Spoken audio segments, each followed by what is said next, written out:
के इस कार्यक्रम के अध्यक्ष महोदय, मेरे वरिष्ठ सिन्हा जी, द्विवेदी जी, मेरे सहकर्मी पूर्व और वर्तमान और साथियों, सबसे पहले तो मैं आभार व्यक्त करना चाहूँगा भारतीय पुरातत्व परिषद का कि उन्होंने जो है मुझे पटना आने का एक मौका दिया, जो बहुत दिनों से इच्छा थी लेकिन हो नहीं पा रहा था।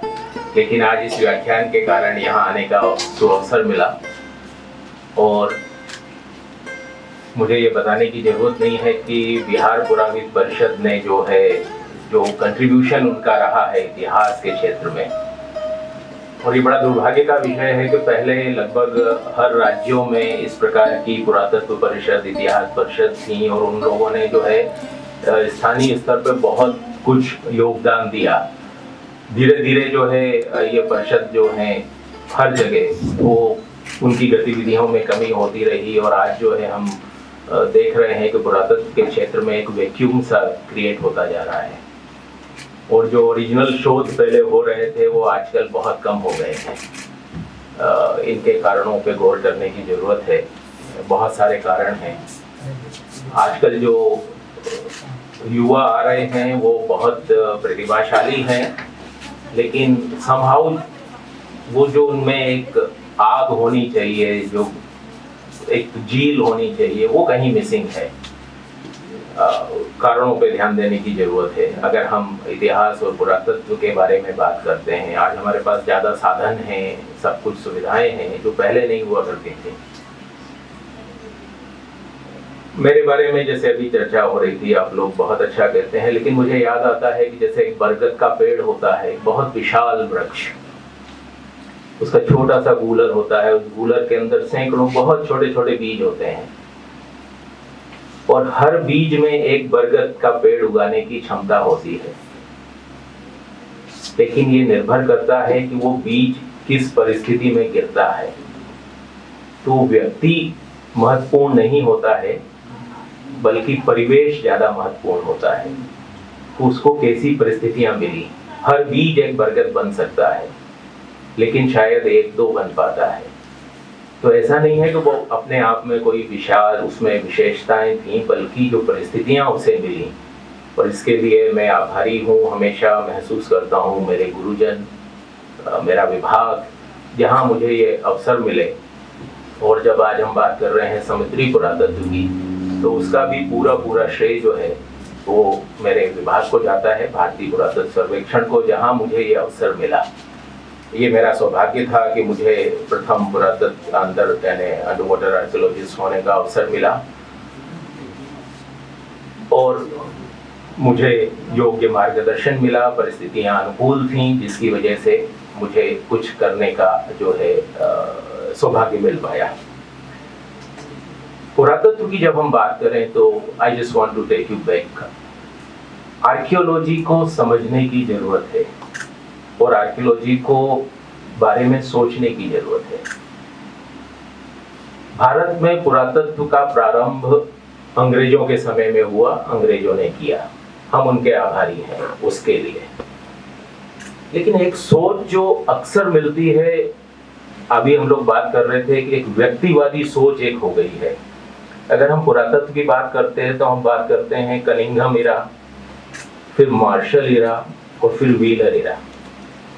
भारतीय पुरातत्व सर्वेक्षण ने जब 150 साल मनाए और डाक टिकट जारी हुआ, तो गवर्नमेंट ऑफ इंडिया पोस्ट ने एक ब्रोचर जो निकाला, उसमें 3 इरा की बात थी और तीनों व्यक्तियों पे आधारित थे। ये एक बहुत ही विचारणीय और सोचनीय प्रश्न है कि हम व्यक्तियों से आगे नहीं बढ़ पाए, हम संस्थान के बारे में नहीं सोच पाए, हम विषय के बारे में नहीं सोच पाए, हम हर चीज को व्यक्तियों से जोड़ के देखते रहे। और आज भी जो भारत में पुरातत्व का स्वरूप है वो लगभग 19वीं शताब्दी वाला पुरातत्व ही है। जो कैनिंग ने कहा था कि archaeology is a faithful documentation of the remains which is existing. मुझे याद है जब मैंने ज्वाइन किया था तो कहा गया था कि आपको सिर्फ डिस्क्रिप्शन देना है अपना दिमाग नहीं लगाना, यानी इंटरप्रिटेशन नहीं करना है। और मोरलेस आजकल हम वही सिखा रहे हैं कि आप फेथफुली डिस्क्राइब कर दीजिए और छोड़ दीजिए। और ऐसा क्यों हो रहा था? क्योंकि मार्शल ने लिखा है कि इंडियंस का काम है फेथफुली डिस्क्राइब करना, it is for the European scholars to interpret it. और वही परंपरा आजादी के 75 साल बाद आज भी चल रही है। तो हम लोग सिर्फ डॉक्यूमेंटेशन करते हैं, और इसी वजह से भारत का इतिहास जो जानना चाहिए था या जो निकल के आना चाहिए था वो नहीं आ पाया है। तो आज जरूरत है कि हमको एक आमूलचूल परिवर्तन करने की जरूरत है। ये जो डेफिनेशन है रेनफ्रू की, इसमें वो कहता है कि आर्कियोलॉजी पार्टली डिस्कवरी है, पार्टली साइंटिफिक एनालिसिस है और पार्टली क्रिएटिव इमेजिनेशन है। भारत के पुरातत्व में यदि आप रिपोर्ट्स को उठा के पढ़ लीजिए, किसी की भी, मैं किसी का नाम नहीं लूंगा, तो उसमें सिर्फ डिस्क्रिप्शन है, इस लेयर से मिला, इतना लंबा था, इतना चौड़ा था, एरिका नट टाइप का है, कछुए का टाइप का है, मछली का टाइप का है, काम खत्म। बट वो क्यों है, इसके विषय में कभी कोई एक्सकेवेटर बोलता नहीं है। तो जरूरत है, क्रिएटिव इमेजिनेशन के बिना पुरातत्व का कोई महत्व नहीं है। और हम लोग ये सिखाते रहे कि इमेजिनेशन मत लाइए पुरातत्व में, सिर्फ डिस्क्रिप्शन पे रुक जाइए। I am deviating little from सामुद्रिक पुरातत्व, लेकिन ये एक बहुत ही विचारणीय प्रश्न है कि जब तक हम इस चीज को नहीं समझेंगे पुरातत्व का कोई उपयोग नहीं बचता। सिर्फ documentation is not a purpose. The purpose is to understand. Archaeology is not study of artifact, but through study of artifact, study of actions or imagination of actions and understanding the actors. तो archaeology का ए जो है वो artefact के लिए नहीं है, artifact medium है। Artifact is not the last aim. Artifact के माध्यम से एक्शंस और एक्टर्स को जब तक आप नहीं जानेंगे, आर्कियोलॉजी का उद्देश्य पूर्ण नहीं होता। एंड अनफॉर्चुनेटली हमारी जो शिक्षा पद्धति है वो आर्टिफैक्ट पे जाके रुक जाती है। हम एक्टर्स और एक्शन की बात करने से थोड़ा डरते हैं, झिझकते हैं या नहीं करते हैं। So that is what we needed. तो आज जब हम आजादी का अमृत महोत्सव मना रहे हैं और अमृत काल की ओर बढ़ रहे हैं, तो हमको ये सोचना बहुत जरूरी है कि पुरातत्व का उद्देश्य क्या है अल्टीमेटली, या पुरातत्व अगर हम करें तो क्यों करें और हम क्या निकाल के ला रहे हैं। अभी मैं अपने एक साथी से बात कर रहा था, भाई एक्सिबिशन क्यों कर रहे हो, वहां ये मिलेगा ये मिलेगा, वही आर्टिफैक्ट मिलेंगे, उस आर्टिफैक्ट से क्या मिलेगा? प्रश्न ये आता है, क्या हम एक्टर्स के बारे में जान रहे हैं या हम एक्शंस के बारे में जानना चाहते हैं? Then it serves the purpose. अब बात जब होती है कि हम एक्शंस के बारे में जानना है या आर्टिफैक्ट्स के बारे में जानना है या फिर हमको एक्टर्स के बारे में जानना है, तो कहाँ जानना है? यदि आप पृथ्वी को देखें तो उसका 2/3 हिस्सा जो है वो पानी से आच्छादित है। तो अगर हमको मानव और उसकी गतिविधियों को जानना है तो हमको पूरी पृथ्वी को एक्सप्लोर करना पड़ेगा। सिर्फ हम 1/3 हिस्से में मानव के गतिविधियों के अवशेषों को जानकर हम मानव का पूर्ण इतिहास नहीं लिख सकते। एक प्राय ये सोच रही, जैसे हम लोग कहते हैं कि भारत 3 तरफ समुद्र से घिरा हुआ सुरक्षित था, यानी वहां कोई आता जाता नहीं था। It's a very faulty thinking. इस समुद्र या पानी जो है वो कभी बैरियर नहीं था, rather they were the active roads.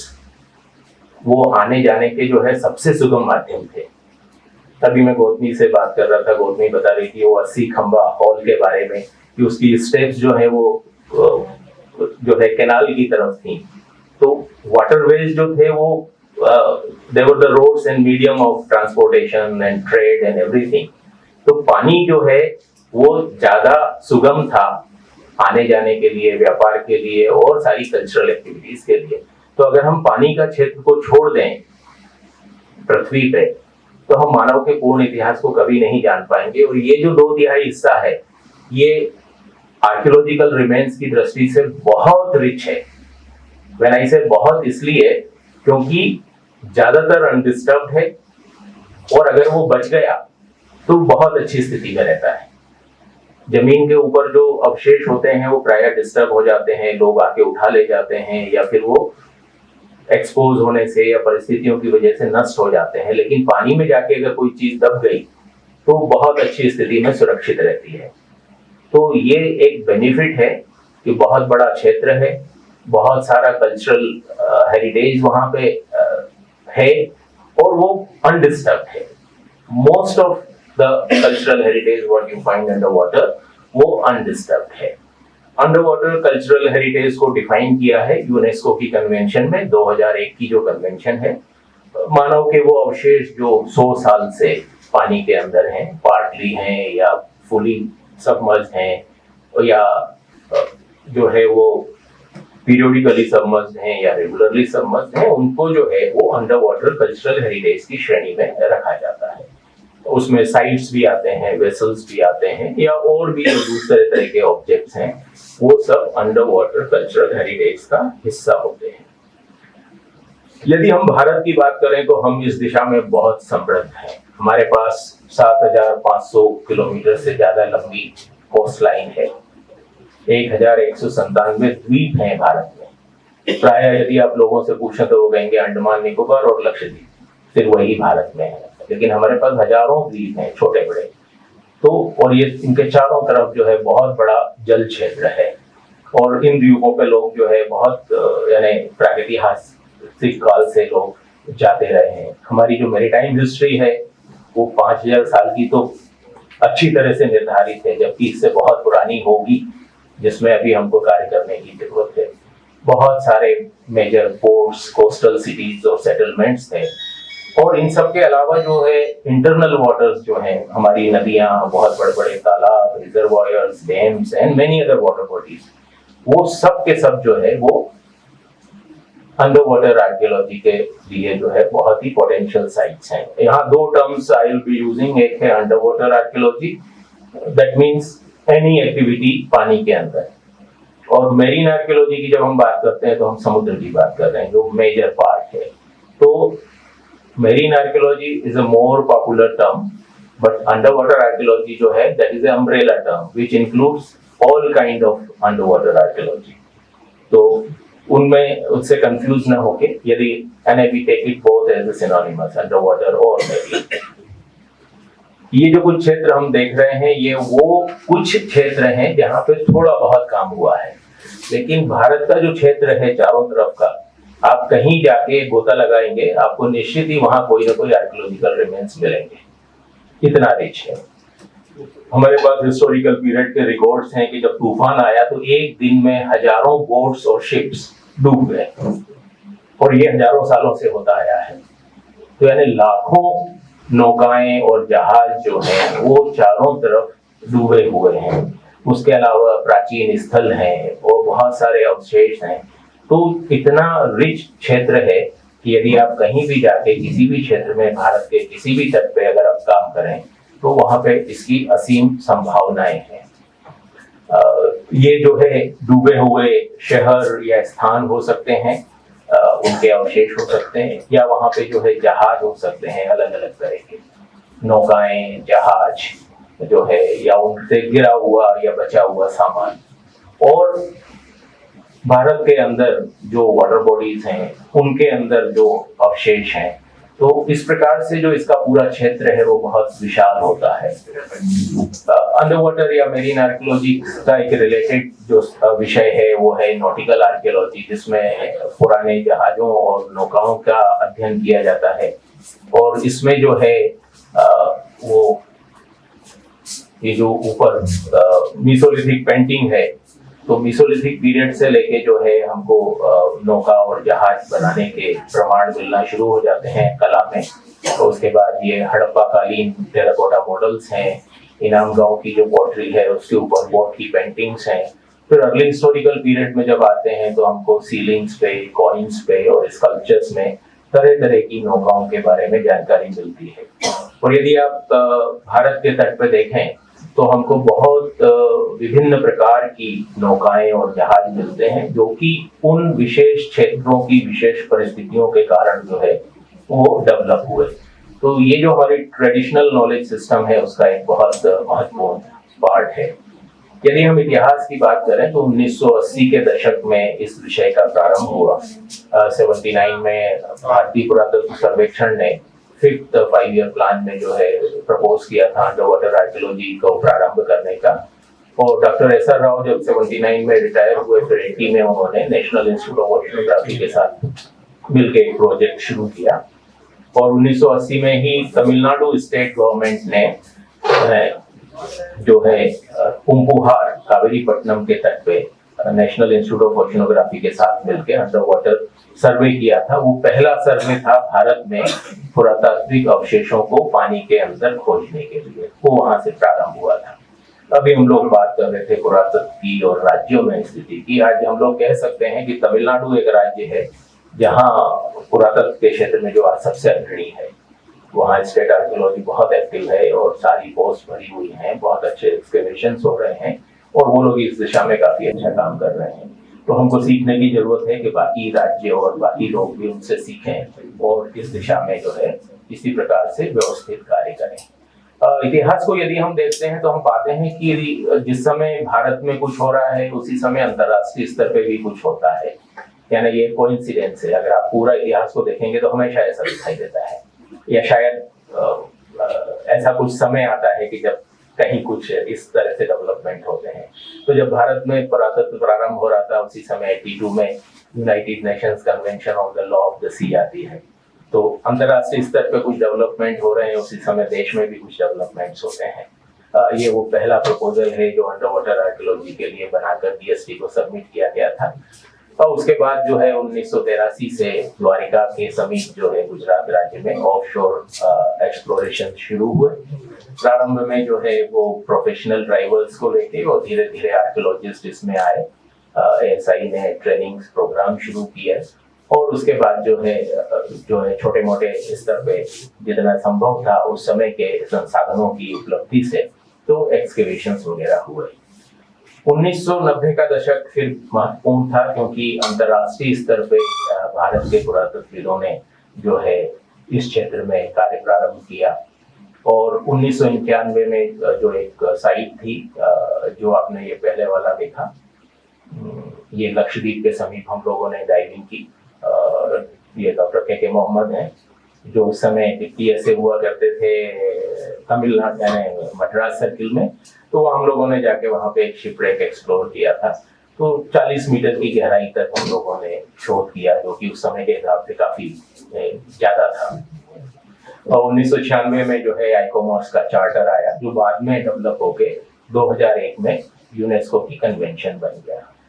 यहाँ में यानी जब अभी हम लोग बात कर रहे थे यूरोपियन या वेस्टर्न अप्रोच की, तो ऐसा नहीं है कि वेस्ट का सब कुछ गलत है। वेस्ट में कुछ अच्छे ट्रेडिशंस भी हैं, तो हमको वो ट्रेडिशंस उनसे लेना चाहिए। और आर्कियोलॉजी की अगर हम बात करते हैं या वहाँ पे जो उनका जो द वे ऑफ फंक्शन है उससे सीखने की बहुत जरूरत है। एंड आई टेल यू कि जो मेरा यूरोप का एक्सपोजर था उससे काफी कुछ मुझे सीखने को मिला और उसका प्रभाव जो है आने वाले समय में जो है कार्य में दिखाई देता है। 2001 में भारतीय पुरातत्व सर्वेक्षण ने एक विशेष विंग जो है अंडर वाटर आर्कियोलॉजी विंग शुरू की और 2001 में ही यूनेस्को का कन्वेंशन आया। तो वो जो कोइंसिडेंस होते हैं ना वो लगभग हमेशा होते जाते हैं। तो that was a big change. तो यूनेस्को कन्वेंशन आने से अंतर्राष्ट्रीय स्तर पे इस क्षेत्र में बहुत बड़ा बदलाव आया और कार्य पद्धति में पूरे विश्व में जो है एक यूनिफॉर्मिटी आई, एक स्टैंडर्ड डेवलप हुए। और भारत में भी जो है जब विंग शुरू हुई तो यहाँ पे जो है व्यवस्थित रूप से अंडर वाटर एक्सकेवेशंस का प्रारंभ होता है। और उसके बाद जो है ये कुछ महत्वपूर्ण एक्सकेवेशंस हैं जो भारत में हुए बे ऑफ बंगाल में और अरेबियन सी में और इवन इंटरनल वाटर्स में। और इन सब के पीछे जो है वो भारतीय पुरातत्व सर्वेक्षण और इंडियन नेवी का कोलैबोरेशन था। एक बहुत छोटी सी मीटिंग में चीफ ऑफ नेवल स्टाफ हैं एडमिरल माधवेंद्र सिंह, एक ऐसे ही चर्चा चली, चर्चा में बात हुई, हम लोगों ने लिखा पढ़ी शुरू की और ultimately it resulted in collaboration between the two institute. तो इससे जो हम लोगों ने काम किए, I like to tell you few of these works. तो सबसे पहला एक्सकवेशन जो था वो हम लोगों ने एक जहाज का किया था, शिपरेक का। उसके कारण थे कि ये हम लोग पहले इन्वेस्टिगेट कर चुके थे, ये साइट हम लोगों को पता थी, लक्षद्वीप में बंगाराम आइलैंड है। और दूसरा, ये जो जहाज है वो एक कोरल रीफ के ऊपर था। तो रीफ जो है उसमें कई सारे टेरेसेस हैं, तो पानी जब नीचे जाता है तो रीफ का जो सबसे ऊपर का पोर्शन है वो दिखाई देता है, यानी वो ऑलमोस्ट समुद्र की सतह के बराबर है। और फिर धीरे धीरे उसमें गहराई में जाते जाते हैं लगभग 60 मीटर तक, और उसके बाद जो है समुद्र कई हजार मीटर गहरा हो जाता है। तो इसको चयन करने के दो कारण थे कि ये बहुत पुराना नहीं था, यानी भारत में एक चीज और है कि अब हम पुरातत्व की जब बात करते हैं तो 100, 200, 300 साल हम लोगों को लगता है कुछ है ही नहीं, क्योंकि ये जब तक वो 1000, 2000, 5000 साल नहीं हो, तो जबकि पुरातत्व है। तो ये भी एक हमारी सोच थी कि ये बहुत पुराना नहीं है। दूसरा ये था कि ये क्योंकि अलग अलग गहराइयों पे था, तो इसमें हम एक एक्सपेरिमेंट कर सकते थे कि हम कितनी गहराई में कैसे काम कर सकते हैं। तो मेन ऑब्जेक्टिव जो था वो अपनी कैपेबिलिटीज जो थी इंडिया में उनको टेस्ट करने का था। तो हम लोगों ने काम शुरू किया। ये इंडियन नेवी का सर्वे शिप है। नेवी के पास ऐसे बहुत सारे जहाज हैं जिससे वो पूरे इंडियन ओशन रीजन में जो है सर्वे करते हैं समुद्र की सतह यानी तलहटी का। तो इसके माध्यम से हम लोगों ने बहुत ही व्यवस्थित रूप से, वैज्ञानिक रूप से इस पूरे क्षेत्र का जो है वो पूरा इन्वेस्टिगेशन किया। और ये हमारी स्पीड बोट्स हैं जिनसे हम लोग जो है वो अपना काम किया करते थे, सर्वे और डॉक्यूमेंटेशन का।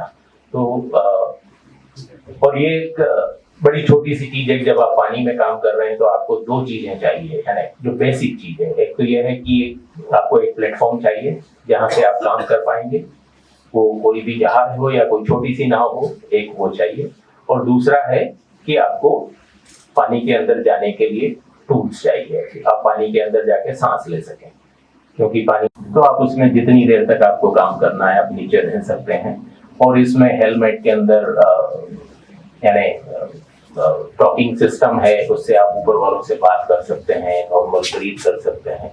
और पानी में जब आप जाते हैं तो आपको मुंह से सांस लेनी पड़ती है, नाक बंद होती है, मुंह से ही लेते हैं, मुंह से ही छोड़ते हैं। लेकिन इसमें जो है आप नॉर्मल ब्रीथ कर सकते हैं और एक लंबे समय के लिए। तो ये सारी सुविधाएं हम लोगों के पास उपलब्ध थी। पद्धति का जहां तक सवाल है वो वैसी ही होती है जैसी कि जमीन के ऊपर होती है। सबसे पहले आप सर्वे करते हैं, एक्सप्लोर करते हैं, सर्वे करते हैं, सरफेस स्टडी करते हैं, लेआउट करते हैं, खुदाई करते हैं और सामान को रिट्रीव करते हैं। The same method is followed in the same way. ये जो जहाज वहां पे डूबा हुआ था उसका लंगर है, बहुत बड़ा, 5 मीटर से ज्यादा लंबा है। तो ये इससे ही पता चलता है कि जहाज का जो एक्चुअल शेप है यानी साइज है वो कितना बड़ा रहा होगा। और ये जो बिल्कुल कॉर्नर पे है और इसके नीचे जो है फिर एकदम से फॉल ऑफ द डेप्थ है। ये जो एक मिडिल टेरेस के ऊपर उस जहाज के अवशेष पड़े हुए हैं, यहाँ पे ये दिख रहा हुआ एक बहुत बड़ा प्लैंक है जहाज का। और ये सारे जिनके ऊपर इंक्रस्टेशन है, ये सब के सब जो हैं वो उसके अवशेष हैं। उसमें एक ईंट भी दिखाई दे रही थे। तो ये सारी चीजें वहां पड़ी हुई थी। और एक आज का जो ट्रेंड है, जब हम साइट पे जाते हैं तो वहां हमको चीजें बिखरी हुई मिलती हैं और उसके बेसिस पे हम लोग आइडेंटिफाई करते हैं कि वो किस पीरियड की होगी या क्या रहा होगा। बीच में कुछ ऐसा था कि लोग जाते थे, सब कुछ उठा लाते थे, वो आर्कियोलॉजी थी कि आप कितना सामान लेके आए, कितनी एंटीक्विटी मिली। लेकिन आज का जो ट्रेंड है वो ये है कि हमको उनको डिस्टर्ब नहीं करना चाहिए। और जब हमने अंडर वाटर आर्कियोलॉजी शुरू की तो from day one we adopted this in situ preservation. हमने कभी भी चीजों को वहां से कलेक्ट नहीं किया, वो जहां थी जैसी थी उनको वहीं स्टडी करके वहीं छोड़ा, जब तक कि उनको स्टडी के लिए लाना जरूरी ना हो, either for the scientific preservation और एनालिसिस। तो ये अवशेष आज भी वहां पे पड़े हुए हैं।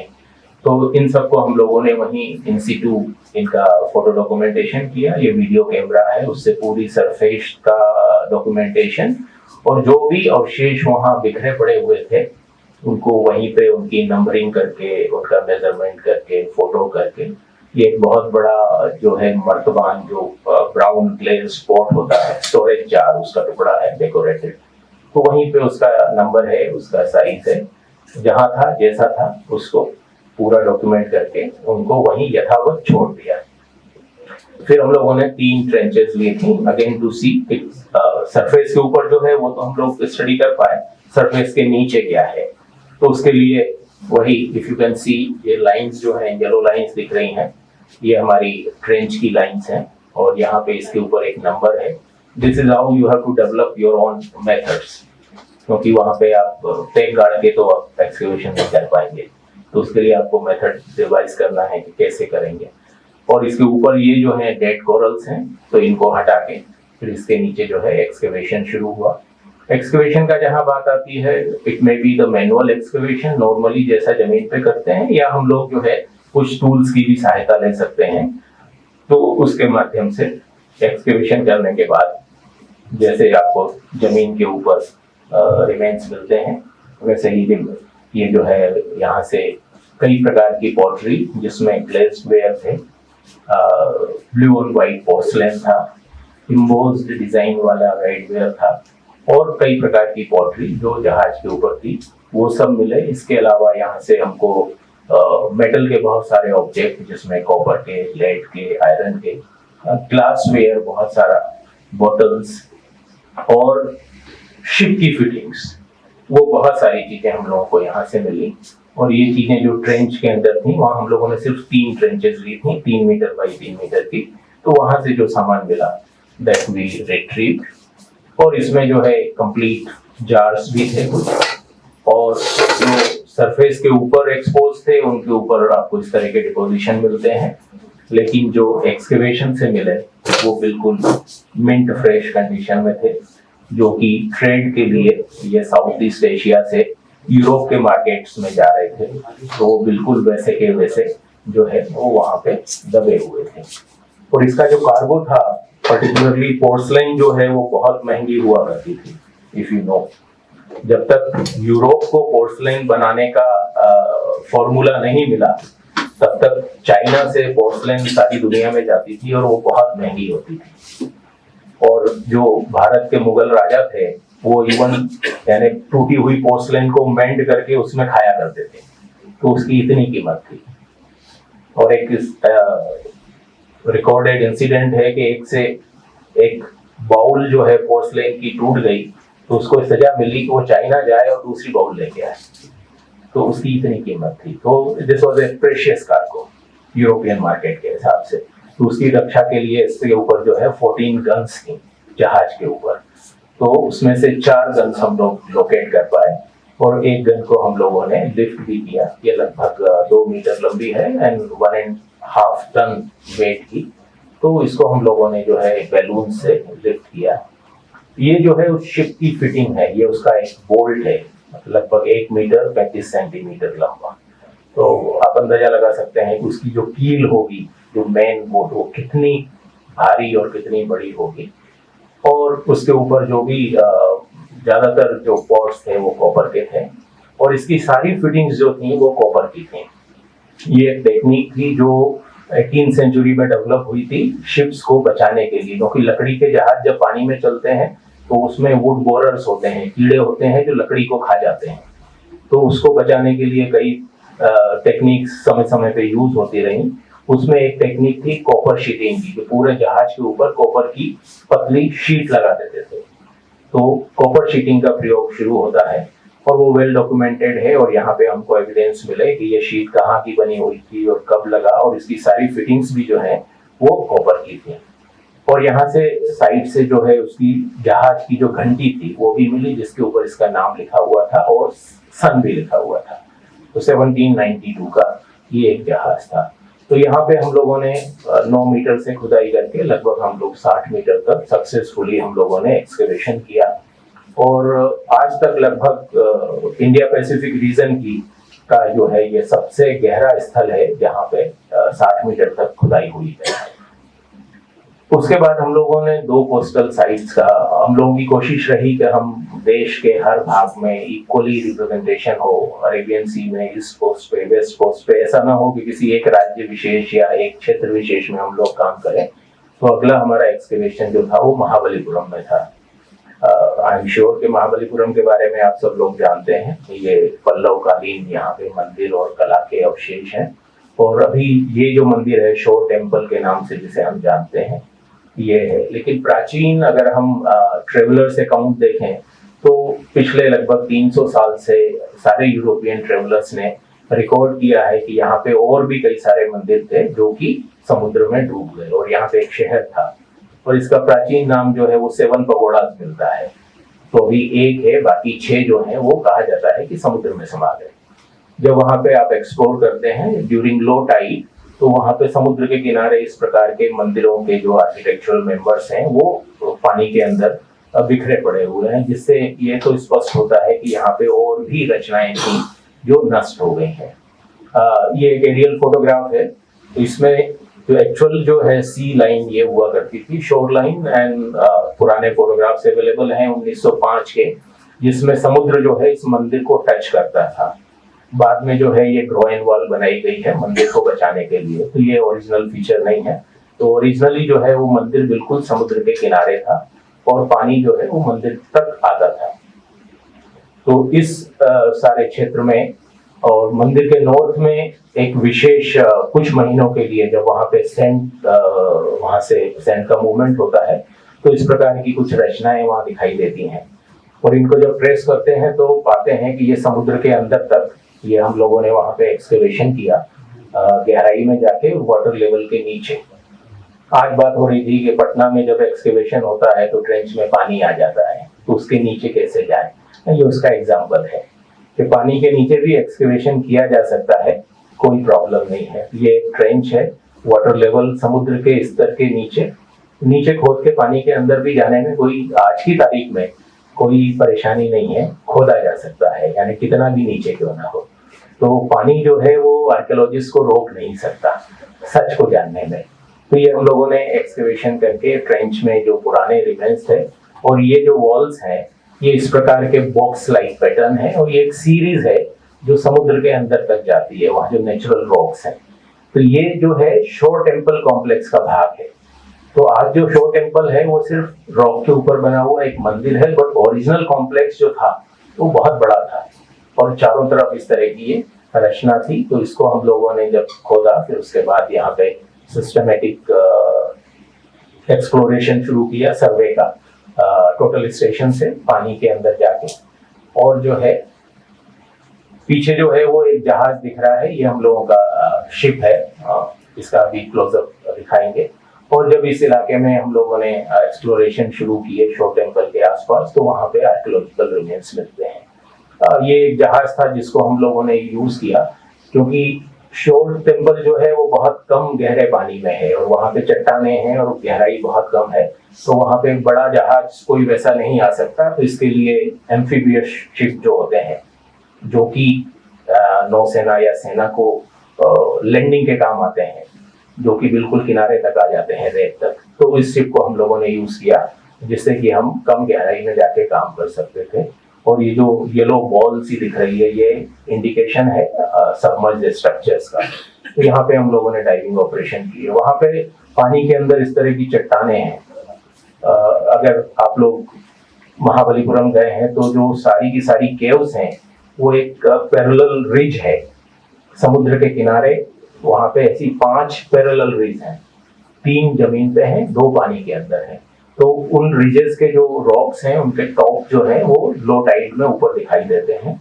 और इन चट्टानों के आसपास भी हम लोगों ने जब डाइविंग की तो पाया कि वहाँ पे कई सारे ह्यूमन एक्टिविटीज के एविडेंस हैं।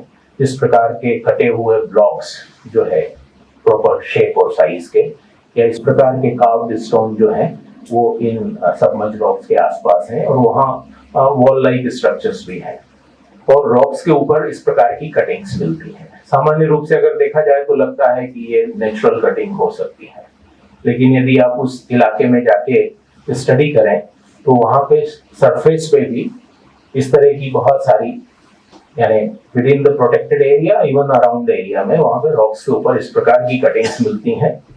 And this was the style for erecting super structure. Rocks पे इस प्रकार की बेड बना के फिर उसके ऊपर जो है वो स्ट्रक्चर बनाया जाता था। तो इस प्रकार की कटिंग्स वहां उस पूरे इलाके में मिलती हैं, जो कि रॉक्स के अंदर पानी में भी हैं, जो इंडिकेट करती हैं दिस इज हाउ उसको फ्लैट करके फिर then the wall are constructed. Even जो टॉप मोस्ट स्ट्रक्चर है वहां पे वो भी इसी तरह से बना हुआ है।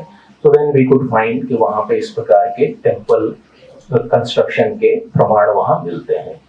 तो पास ही शो टेम्पल के साउथ में जो हम लोगों ने एक्सकवेशन किया उसमें एक बहुत बड़े पल्लव पीरियड का एक टेम्पल के रिमेन्स भी मिले थे, जो शो टेम्पल का 1.5 टाइम है इन साइज।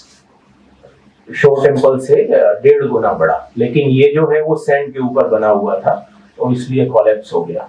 शो टेम्पल जो है वो रॉक के ऊपर बना हुआ है, चट्टान पे, इसलिए वो आज तक वहां पे रुका हुआ है। उसके बाद जो है एक और एक्सकवेशन जो हम लोगों ने किया, जो सबसे प्रसिद्ध स्थान है अंडर वाटर की जब हम लोग बात करते हैं, द्वारिका का। तो गुजरात के तट पर अरेबियन यानी अरब सागर में यहाँ पे एक्सकवेशन जो हैं वो 80 के दशक से शुरू हो गए थे और नेशनल इंस्टीट्यूट ऑफ ओशनोग्राफी ने यहाँ पे लगभग 20 साल काम किया और ये 2 फेज में काम हुआ था। फर्स्ट फेज में डॉक्टर SR राव थे और उसके बाद में सेकेंड फेज में डॉक्टर डीसा जो वहाँ के डायरेक्टर थे, लेकिन दोनों फेज के जो रिजल्ट्स थे वो थोड़े कंट्राडिक्टरी थे and there was some confusion. Then finally we were asked to excavate. तो हम लोगों ने इसका बड़ा व्यवस्थित रूप से इसको फिर से शुरू करके एक्सकवेशन एक्सप्लोरेशन किया। ये द्वारिका जो है एक बहुत प्रसिद्ध हिंदू तीर्थ है।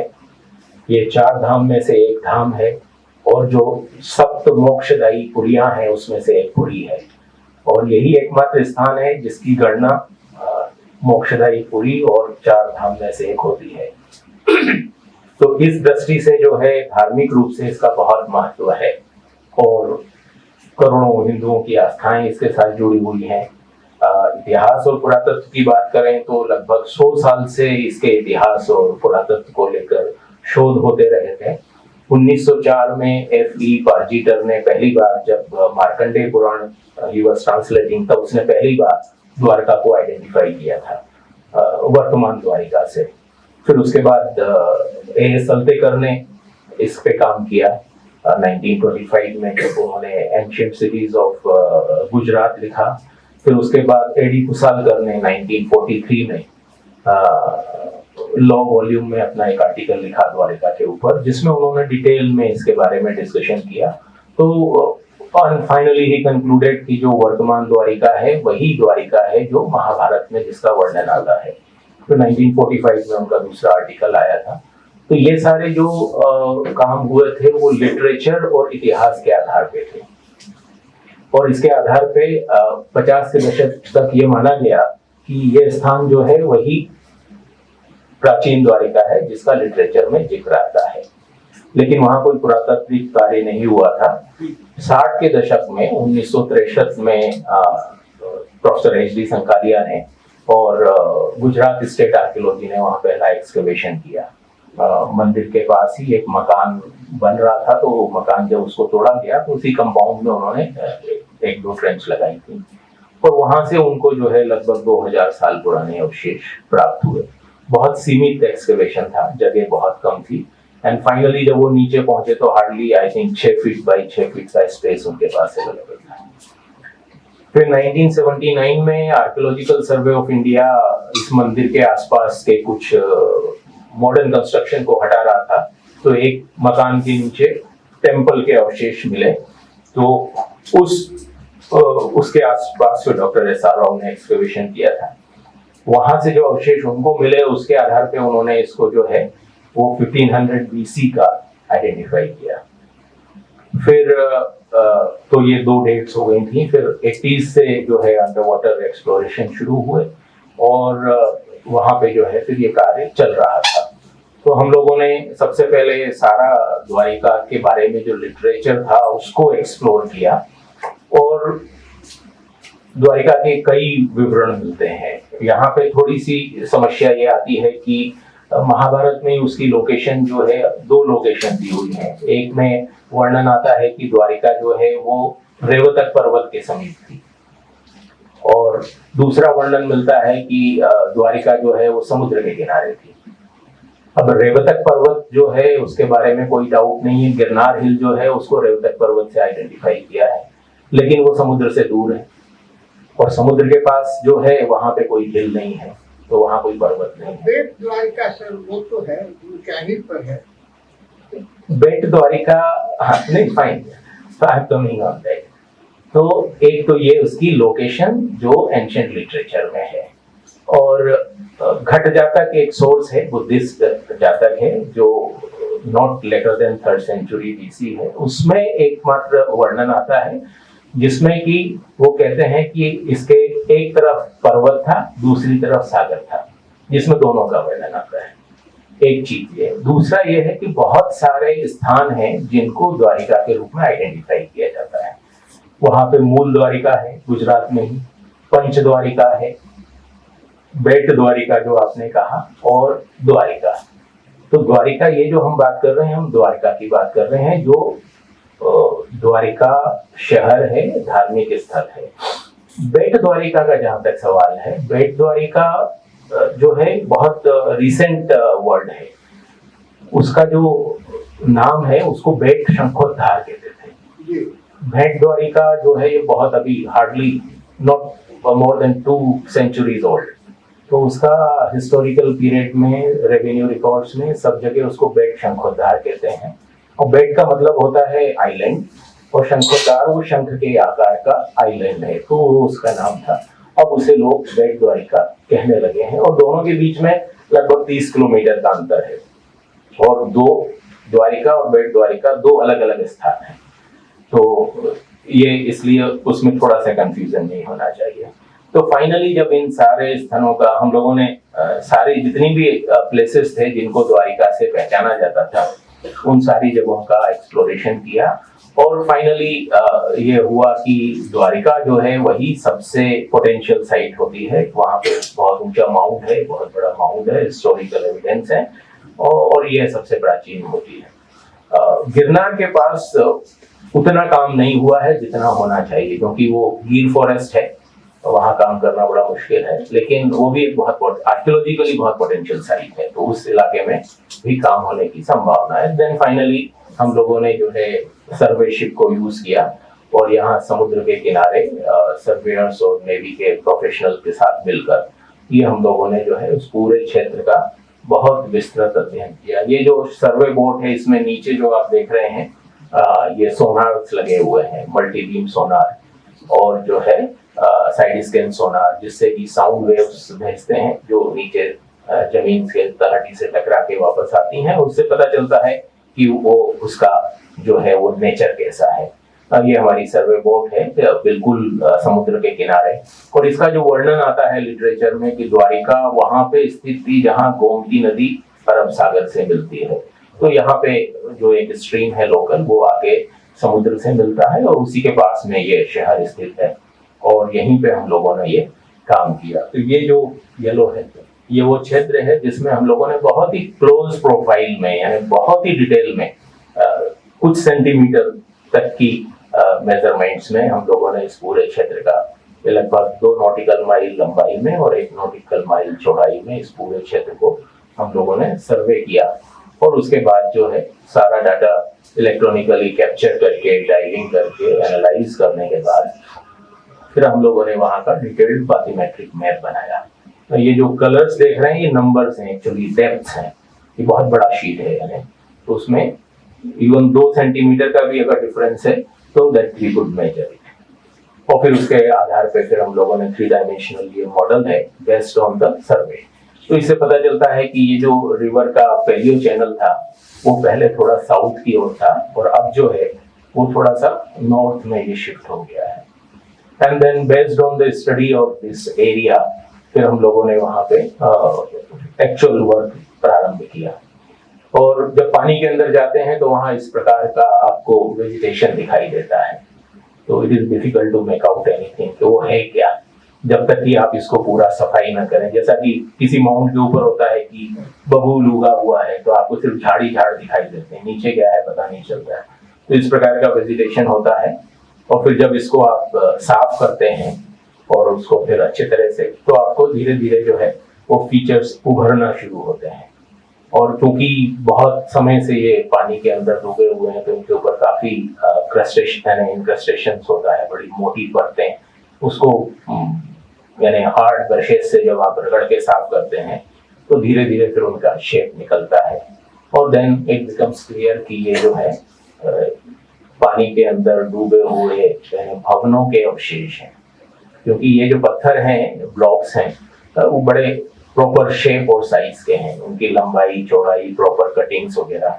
तो ये इस प्रकार के, ये ट्रेंच का नंबर है इसमें, और ये अलग अलग शेप्स के इस प्रकार के ब्लॉक्स जो हैं वो उस पूरे इलाके में फैले हुए हैं।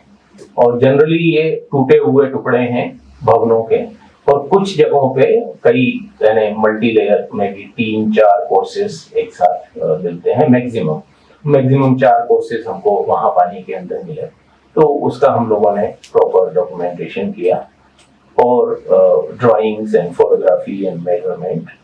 और जब इनके पास हम लोगों ने एक्सकेवेशन किया तो एक चीज जो पाई कि इनमें से कोई भी स्ट्रक्चर जो है इन सिटू नहीं था, उसकी फाउंडेशन नहीं मिली हम लोगों को।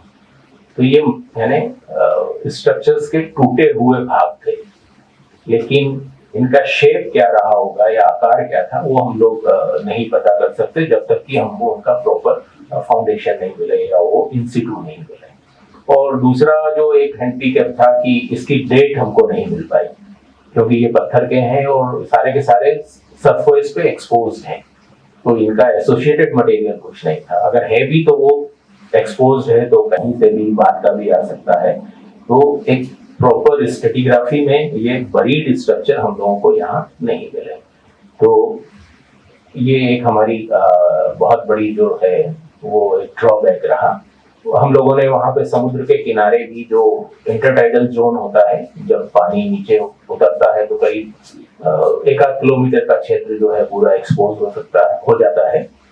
उस इलाके में भी हम लोगों ने एक्सकवेशन के प्रयास किए, वहाँ भी कुछ स्ट्रक्चर मिले। और ये जो है बड़ा डिफिकल्ट का टास्क था, क्योंकि कुछ ही घंटे के लिए ये इलाका खुदता है। जब तक आप खुदाई शुरू करते हैं फिर पानी भर जाता है, और पानी आता है तो फिर जितना खोदा था वो सारा फिर बरीड हो जाता है, रहता जाता है। हम लोगों ने काफी प्रयास किए, इसमें हम लोग इसके 7-8 कोर्सेस तक नीचे जा पाए, लेकिन नेचुरल उसके यानी ग्राउंड तक हम लोग नहीं पहुंच पाए। उसके बाद हम लोगों ने जो है मंदिर कॉम्प्लेक्स में भी एक एक्सकेवेशन किया, वहाँ पे हम लोगों को थोड़ा सा स्पेस मिल पाया। डॉक्टर राव ने भी एक्सकेवेशन किया था, वो जहाँ पे ये टेबल लगी हुई है इस इलाके में, बिल्कुल उससे लगी हुई है ट्रेंच हम लोगों ने खोद के वहाँ हम लोग नीचे तक गए। और यहाँ के अवशेष भी वही थे जैसे कि पहले मिले थे, तो उससे क्योंकि इसके नीचे बेडरॉक आ जाता है। तो अभी तक जो भी एक्सकवेशंस हुए हैं बहुत एक लिमिटेड यानी इसी क्षेत्र में हुए हैं, बिल्कुल एक कॉर्नर में, जबकि ये माउंट जो है वो बहुत बड़ा है। एंड वी नो कि इन एंशिएंट सेटलमेंट्स जो है वो मूवमेंट होता रहता है, जरूरी नहीं है कि सबसे प्राचीनतम जो है सेटलमेंट वो यही रहा हो। तो अभी वहाँ पे जो है आर्कियोलॉजी की दृष्टि से एक्सकवेशन की या फर्दर वर्क की काफी संभावना है। और ये बहुत बड़ा माउंट है बहुत। और एक चीज ये है कि सबसे ऊंचा जो इसका सेंटर पॉइंट है वहां पे अभी वर्तमान में मंदिर बना हुआ है, तो इसलिए वहां पे सेंटर में खोद के जाने की कोई संभावना नहीं है। एक्सकेवेशन अगर हो सकते हैं तो वो सिर्फ पेरीफेरी में हो सकते हैं, और पूरी वो पेरीफेरी भी पूरा इलाका जो है वो यानी बहुत ही डेंस पॉपुलेशन और पूरा कंस्ट्रक्टेड है। तो अगर जब तक कि वहाँ पे उसके अलग और एरियाज में ज्यादा एक्सकेवेशन नहीं हो, उस सिटी का जो इतिहास है उसको हम पूरी अच्छी तरह से तब तक नहीं जान पाएंगे। तो ये हम लोगों का काम था। इसके बाद एक काम जो हम लोगों ने लिया था वो पर्पसली वो इनलैंड वाटर के लिए था, कि जैसे जो आज का विषय है सामुद्रिक पुरातत्व, जब पानी की बात होती है तो लोगों का जनरली यही सोच होता है कि वो तो समुद्र के किनारे वाले लोग करेंगे, तमिलनाडु वाले करेंगे, गुजरात के करेंगे, महाराष्ट्र के करेंगे, बिहार वालों को क्या लेना। लेकिन ऐसा नहीं है। जितनी संभावनाएं तमिलनाडु या गुजरात में है उतनी ही संभावनाएं बिहार में भी है, उतनी ही संभावनाएं जो है जम्मू कश्मीर में भी है। तो भारत के किसी भी हिस्से में अंडर वाटर आर्कियोलॉजी की उतनी ही संभावनाएं हैं जितनी कहीं और है। तो अंडर वाटर आर्कियोलॉजी जो है नदियों में हो सकती है, तालाबों में हो सकती है, कुओं में हो सकती है, बावड़ी में हो सकती है। और इसीलिए हम लोगों ने मणिपुर में इस स्थान को चुना था, नॉर्थ ईस्ट में। ये जो एक फ्रेश वाटर की एक बहुत बड़ी लेक है वहाँ पे, और इस लेक के किनारे जो है नियोलिथिक पीरियड के सेटलमेंट्स काफी मिले हैं, एविडेंस मिले हैं। और इसके अंदर आइलैंड्स हैं, उसमें लोग जो है बहुत प्राचीन समय से रहते आए हैं। नॉर्थ ईस्ट की कई समस्याएं हैं, वहाँ पे ज्यादा हम लोगों को मल्टीकल्चरल साइट्स नहीं मिलती हैं, ज्यादा रिमेन्स नहीं मिलते हैं, ठीक हैबिटेशनल साइट्स नहीं है। तो एक संभावना बनती है कि अगर हमको उनका एक विस्तृत इतिहास जानना है तो अंडर वाटर साइट्स जो है वो एक पोटेंशियल साइट्स हो सकती हैं, जिसमें लोकतक लेक जो है वो बहुत ही महत्वपूर्ण है। आज भी ये जो आइलैंड्स हैं इसके ऊपर सेटलमेंट्स हैं और लोग बोट से आते जाते हैं, क्योंकि इनको यहाँ पे खाने पीने के लिए जो है लेक से सब कुछ है, फिश और बाकी सारा चीजें मिलती हैं, सेफ है और बहुत इजी है। तो यहाँ हम लोगों ने थोड़ा सा काम किया था, that was only to display की अंडर वाटर आर्कियोलॉजी सिर्फ समुद्र तक सीमित नहीं है, और रिवर्स में भी जो है उसके लिए उतना ही पोटेंशियल साइट्स हैं।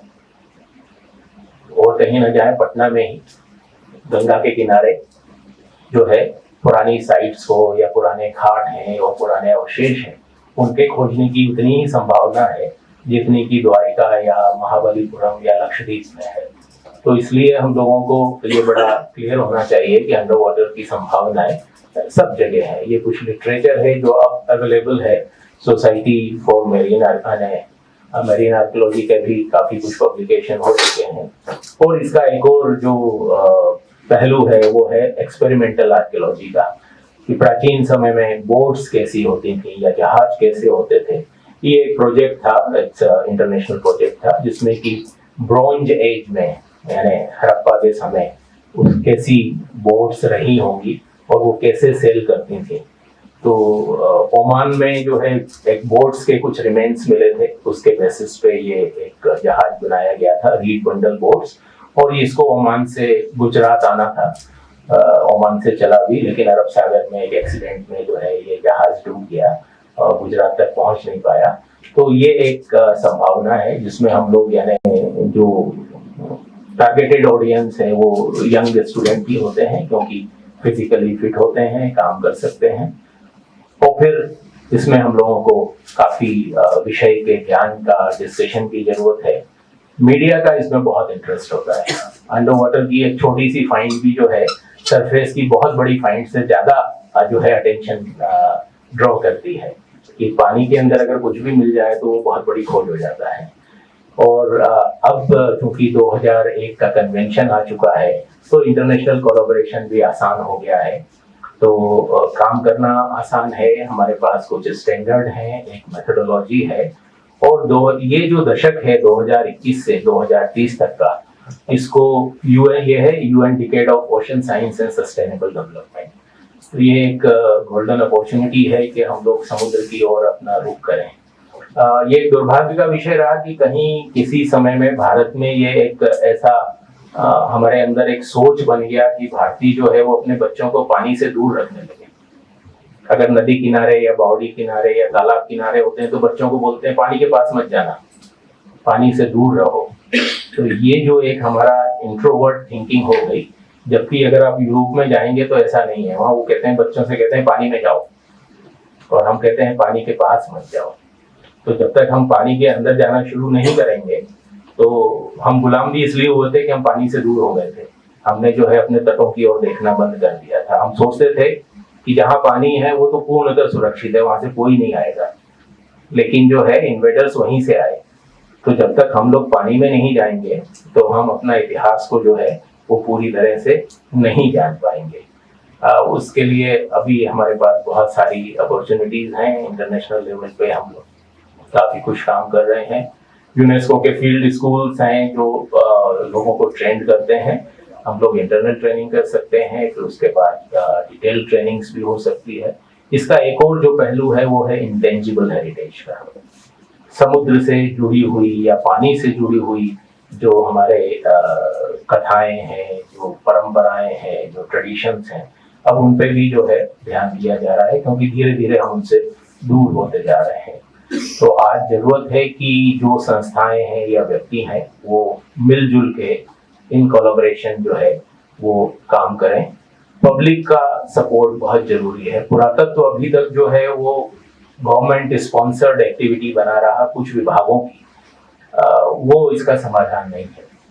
जब तक पब्लिक पार्टिसिपेशन नहीं होगा तब तक हम अपनी धरोहर को नहीं बचा सकते। एक नीला बोर्ड लगाने से, बाउंड्री वॉल बना देने से, टिकट लगा देने से मॉन्यूमेंट नहीं बचेगा। जब तक कि जनता ये महसूस न करे कि ये मॉन्यूमेंट उसका है, और ये एक माइंड में चेंज आना, आज भी हम लोग ये सोचते हैं ये सरकारी है। जब तक हम इसको ये अपना चेंज नहीं करेंगे कि ये हमारा है, तब तक जो है वो हेरिटेज को केयर करना और आगे ले जाना बड़ा मुश्किल काम है। और डेफिनेटली इसके लिए हमको डेडिकेटेड इंस्टीट्यूशंस चाहिए जो दिन रात इस पे काम करें, लेकिन पब्लिक का पार्टिसिपेशन बहुत जरूरी है। और इन सब गतिविधियों को नियंत्रित करने या रेगुलेट करने के लिए वी नीड लेजिस्लेटिव फ्रेमवर्क, वो भी कानून का सहारा भी जरूरी है। और पर्टिकुलरली जब हम मेरीन की बात करते हैं तो कोस्टल स्टेट्स जो हैं उनका एक्टिव रोल बहुत जरूरी है। अभी तमिलनाडु इस दिशा में कदम ले रहा है। अभी रिसेंटली बात हुई, महाराष्ट्र जो है वो महाराष्ट्र कोस्ट पे वो लोग अंडर वाटर का काम को शुरू करने वाले हैं। तो इस प्रकार से अगर कोस्टल स्टेट्स भी इसमें आगे आए तो जो भारत का इतिहास है या जो भारत की अंडर वाटर कल्चरल हेरिटेज है उसको प्रिजर्व करने में, सर्च करने में, स्टडी करने में हम लोगों को काफी सहायता मिलेगी। और सिर्फ भारतीय पुरातत्व सर्वेक्षण या स्टेट आर्कियोलॉजी नहीं, कई इंस्टीट्यूशंस इसमें साथ आ सकते हैं। उसमें यूनिवर्सिटीज हैं, कॉलेजेस हैं, एनजीओज हैं, मेरीन पुलिस है, कोस्ट गार्ड है, नेवी है, जिनका की कन्वेंशनल काम नहीं है। जब हम लोग नेवी के साथ काम करते थे तो वो लोग बड़े खुश होते थे, क्योंकि पिछले बहुत सालों से उन्होंने कोई लड़ाई तो लड़ी नहीं है, जहाज खाली घूम रहे हैं, तो उनको खुशी होती थी कि हम कम से कम इसको कल्चरल हेरिटेज को बचाने में या उसकी स्टडी में यूज कर रहे हैं। और उनके लिए एक बड़ा डिफरेंट एक्सपीरियंस होता था। तो वो कहते थे कि पहले तो हम यानी पानी के अंदर माइन लगाने जाते थे डाइवर्स, अब जो है हम इसको प्रोटेक्ट करने जाते हैं। तो it was a role reversal कि पहले हम डिस्ट्रॉय करने जाते थे, अब हम बचाने जा रहे हैं। तो that is how you can use it. तो कोलैबोरेशन से जो पहला एक्सकवेशन हमने किया उसमें 2.5 लाख रुपया खर्च हुआ। 1 महीने तक समुद्र के अंदर 2 बड़े बड़े जहाज लेके, हेलीकॉप्टर लेके, सब कुछ लेके हमारा खर्चा 2.5 लाख था।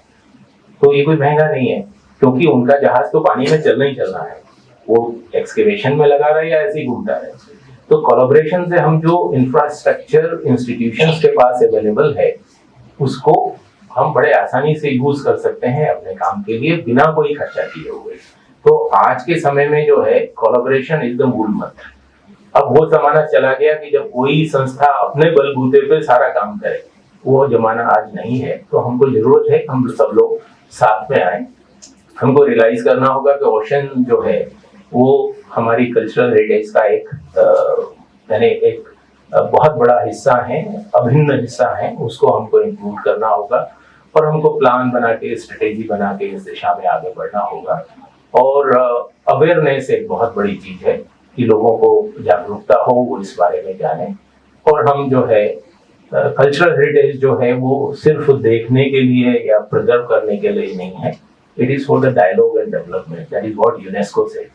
तो जो हमारा हेरिटेज के प्रति रवैया है या हमारा दृष्टिकोण है उसको बदलने की जरूरत है। तो हेरिटेज सिर्फ उसको रखना, प्रोटेक्ट करना, जाओ देखो आ जाओ, वो चीज नहीं है। हेरिटेज जो है वो डेवलपमेंट के लिए है। तो हमको अपने सोच में एक परिवर्तन लाने की जरूरत है और इस फील्ड में बहुत स्कोप है। तो जहां जाएं, काम शुरू कर दें, वहां आपको बहुत कुछ मिलेगा। धन्यवाद। ये जो आपने टेम्पल का बगल में उल्लेख किया, जो कि SR राव कराए थे, आपने भी कराया है वहाँ एक, तो उसमें क्या ये प्रेजेंट जो टेम्पल है उसके डेट का कुछ कंफर्म हो पाया कि कितना आप समझते हैं कि है? जो वर्तमान मंदिर है वो 14वीं 15वीं शताब्दी का है। उसके पहले भी वहाँ कई मंदिर आसपास रहे हैं, अच्छा, और जो एक वहाँ पे पुरानी बिल्डिंग हटाई थी उसके नीचे जो मंदिर मिला है वो लगभग 9वीं 10वीं शताब्दी का है। उसके पास जो उत्खनन किया उसके नीचे भी कई स्ट्रक्चरल रिमेन्स मिलते हैं, और वहाँ पे जो अर्लीस्ट एविडेंस मिला, जो लगता है कि वो पोस्ट गुप्त पीरियड का, वहाँ पे विष्णु और लक्ष्मी की एक मूर्ति बहुत अच्छी वो मिली। तो लगभग 5वीं 6वीं शताब्दी में वहाँ पे मंदिरों का निर्माण प्रारंभ हो गया था। और आपने वो बेट द्वारका कोस्टल एरिया का वहाँ भी सर्वे किया था, तो वहाँ क्या? बेट द्वारिका एक आइलैंड है, और बेट द्वारिका में लेट हड़प्पन पीरियड के साइट्स हैं। साहब उसका जिक्र करते थे। तो बेट द्वारिका जो है वो लेट हड़प्पन सेटलमेंट्स हैं, वहाँ पे लेट हड़प्पन पीरियड के अवशेष हैं, और वो वहाँ पे हैं। चलिए, आपको बहुत बहुत बधाई, बहुत दिनों के बाद सुनने को मौका मिला।